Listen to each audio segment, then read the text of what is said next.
Heyo everybody, Haku here with this week's Beastars video. We have 128 and 129 to read this time around. So there was no video last week because I sat around, I checked every day for when 128 would come out, but it didn't come out till like this Monday. And then I usually record these on Thursdays, but if it's a little late, even up till Saturday, I'll check on it to make sure nothing new was out.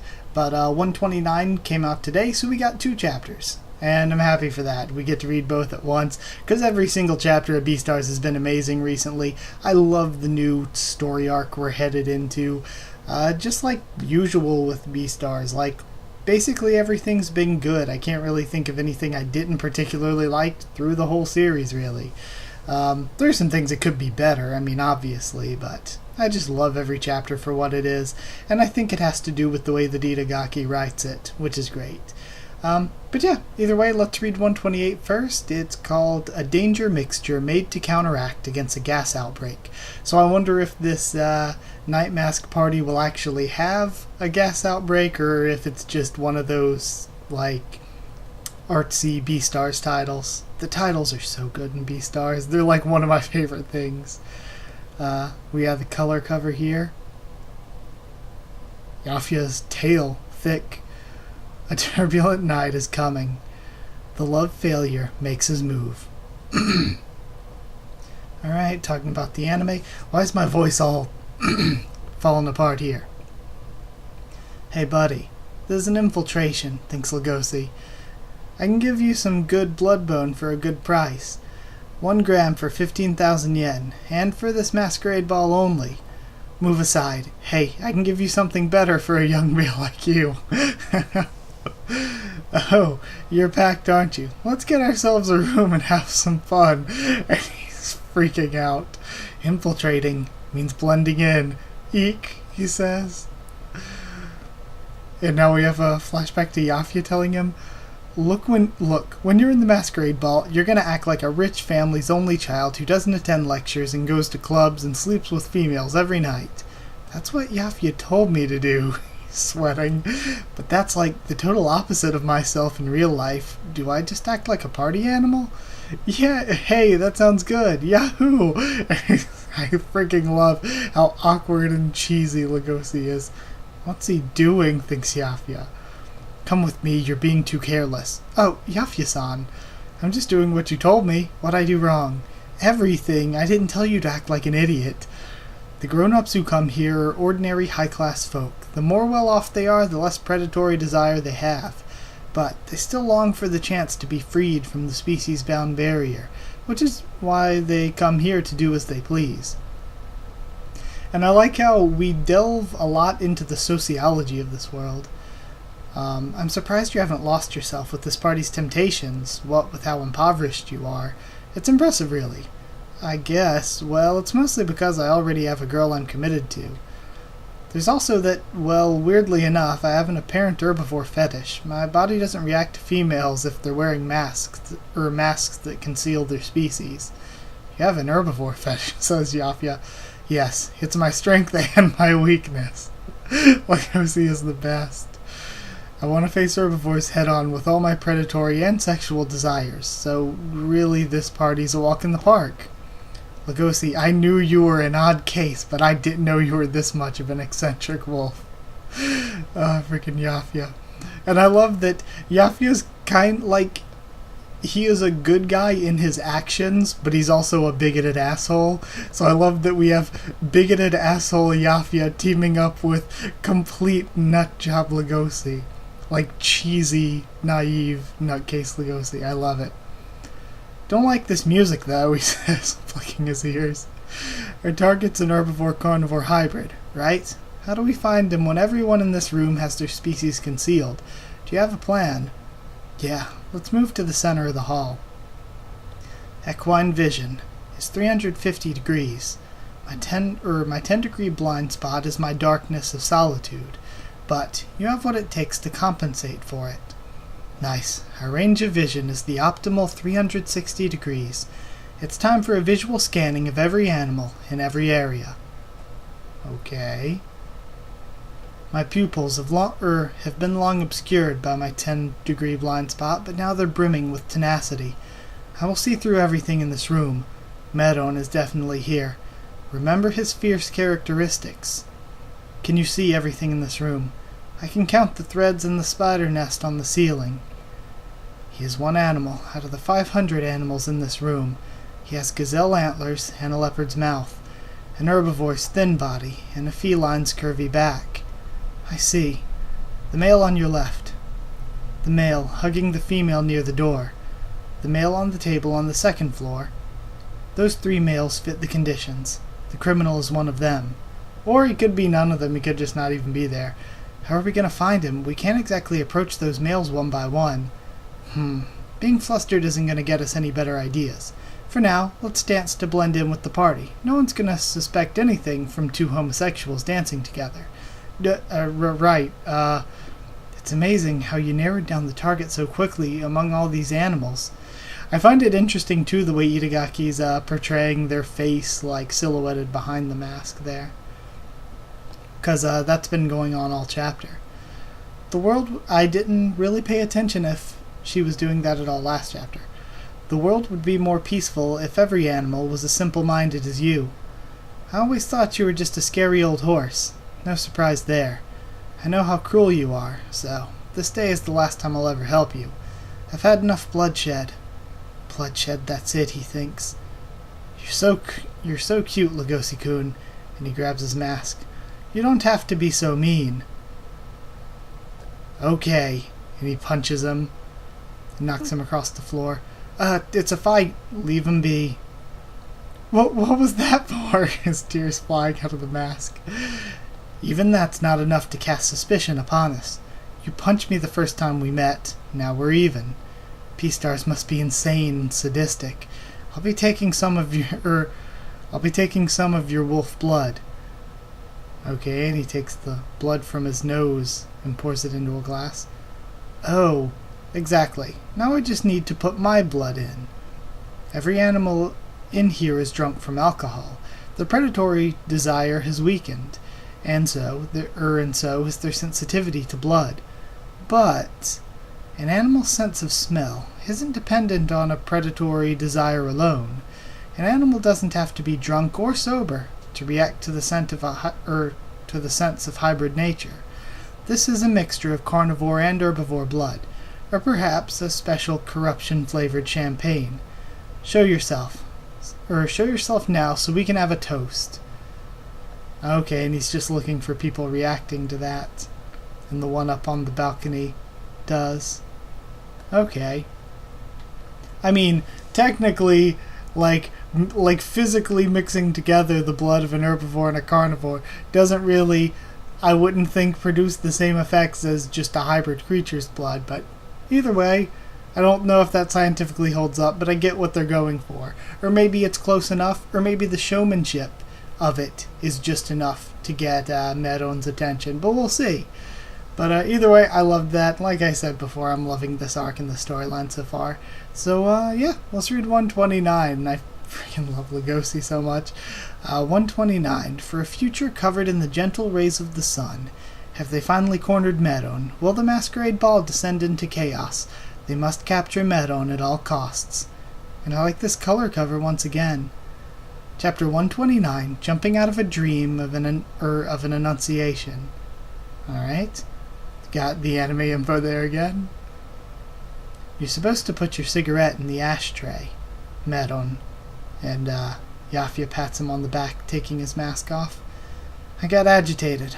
How embarrassing. Don't worry, you can spend the rest of the night relaxing in a jail cell, after a long talk, that is. And Legoshi's taking his mask off too. This is the part where I ask you to let me see your ID, but I really just need to see your face. I'm going to look under your mask. His name is Meron, thinks Legoshi. He's a carnivore-herbivore hybrid, and a dangerous criminal, but no doubt about it, it's you, Meron the hybrid. You're under arrest for suspicion of murdering many large herbivores and being part of the tusk trade as of April 15th, or 2310, I guess is the time, not the date. So yeah, weird we don't get to know the year of Beastars. But either way, I like the way that Meron's face is being obscured from Lugosi here. It's really creative. And he handcuffs him to... Is that his... Yeah, he handcuffs him to the table. I was going to say, that's the table, right? Not his leg? Because that would be weird and an awkward way to move him. Okay. His arrest was anticlimactic. No good. Radio waves don't work down here. I'll be going above ground to call for help. Lugosi-kun, watch Meron for me. Here's his gun. Keep it. Oh, all right. For help, huh? We need to bring an end to this stupid party. Who knows what'll happen if we don't. I'll be back soon. Be careful. Okay. And Lugosi sits down beside him. Hey, you're not a pure-blooded wolf, are you? You've got another species in you. How did you know? Says Lugosi. You're too big to be an ordinary wolf, and you're also very interested in me. You're not even trying to hide it. I'm right. You're not part feline, and your eyes and nose stick out. Are you part kangaroo, perhaps? Part Komodo dragon, he says. Really? A reptile? Your ancestors must be total rebels. My mother's father is a Komodo dragon. Both my parents are gray wolves. What am I... Oh, is that a fact? Sounds like your mother had a hard life, being a wolf-Komodo dragon hybrid.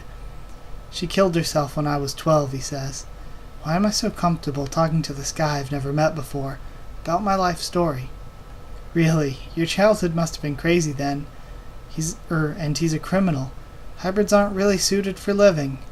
No, he's still a hybrid like me. I say that from living 24 years as a leopard-gazelle hybrid. You know this party, he says, looking out over it. Carnivores and herbivores. Both want to be liberated from their species-bound barriers and commonplace prejudices. So, they wear masks and fool around. It's all fine and well, the way I see it. I have no species, no friends. A half-baked loner. Is just a freak.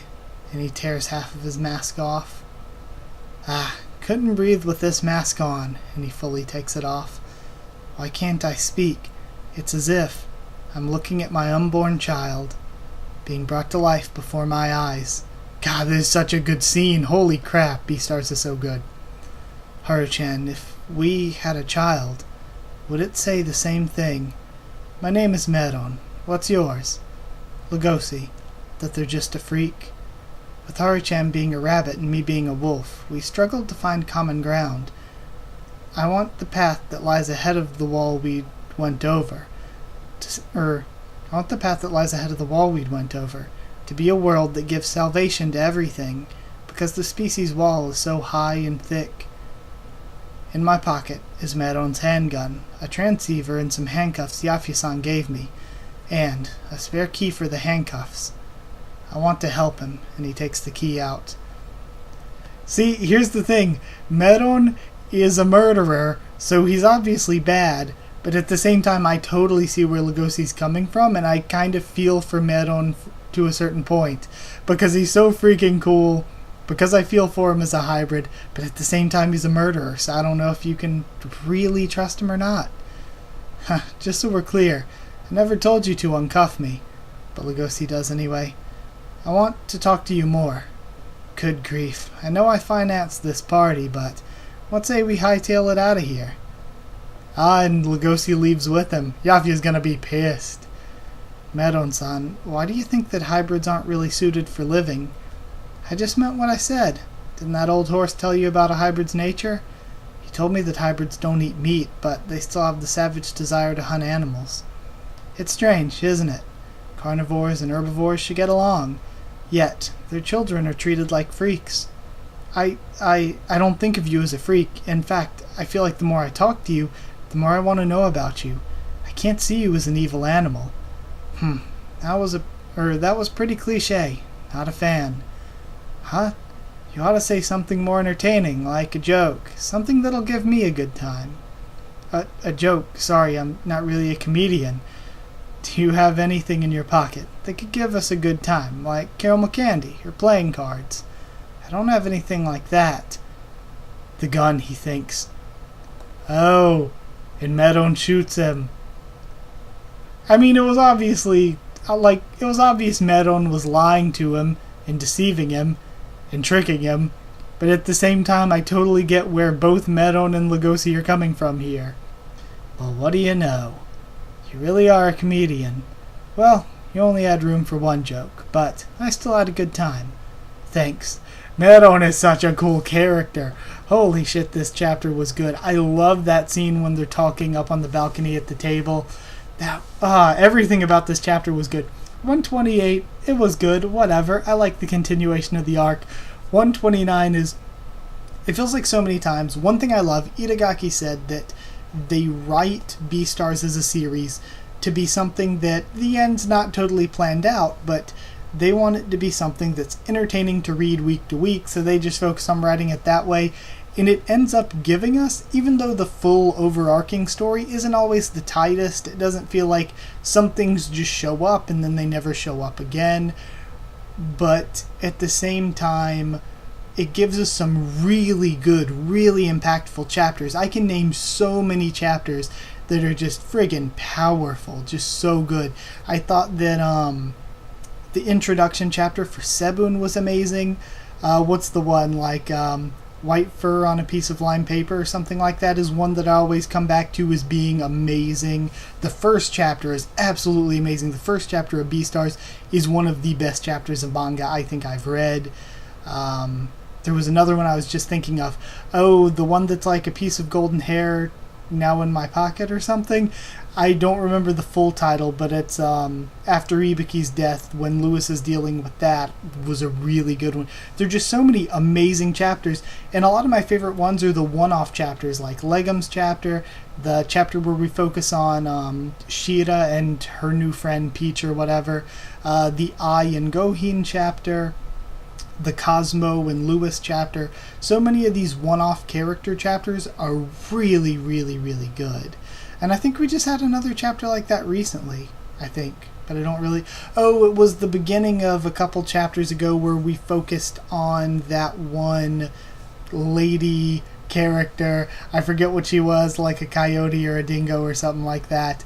And we focused on her leading into Lugosi being there at the party. All of those are really, really good. So yeah, this was a really great chapter. I friggin' loved everything here. I'm excited to see where things will go in the future. I didn't freak out about Lugosi getting shot, and I'm not that worried because he's the main character, and I don't expect whatsoever for Itagaki to kill him off. It's just that they're building what's going on in his life with Haru, with hybrids. They're just deepening this story there, and it's so good. So, yeah, that's it. I hope you enjoyed the video. Like if you did like the video. Comment down there to tell me what you thought of these two chapters and what you thought of my thoughts and reaction to them. Subscribe for more Beastars, much more on the channel. Follow on Twitter if you want. I can try to keep you updated there, stuff for the channel, or talk to you there. And if you want a link to our Discord server to talk to me or more of us on Discord about this series or anything else, just ask and I can give you a link. So yeah, that's it. Meron's awesome. Thank you once again for watching, and I'll see you all next time.